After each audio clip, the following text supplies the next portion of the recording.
And now, your First Alert 5 weather. And welcome back, everyone. It is a beautiful evening here all throughout southern Colorado, but this morning some leftover cold air making a statement in the Steel City. That low of 22 tied the record last set back in 2011, but check it out. By this afternoon we were back to near average, topping out at 67. The Springs, no records today with the low and the high, both a little below average for this time of the year.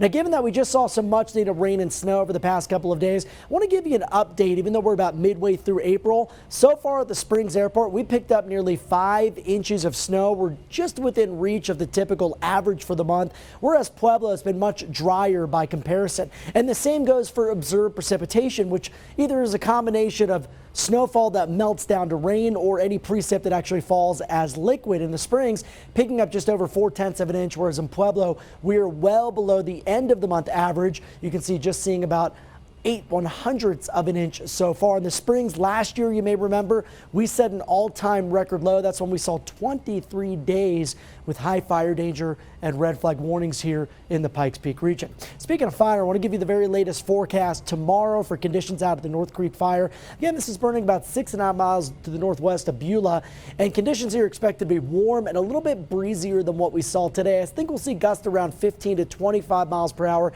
and humidity a little bit lower, so there could be some spotty critical fire weather conditions reached at times, but not expected to really amount to enough in terms of that time period in total to warrant any red flag warnings. Right now in the Springs, we are checking in at 58 degrees. It's mostly clear in Pueblo.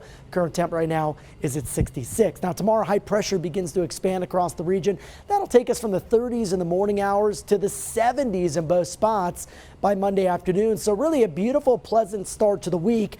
But then we begin to watch some changes. Watch this here. We tap into some stronger upper level winds. That develops by Tuesday, which means it'll be windier around the middle of the week with high fire danger.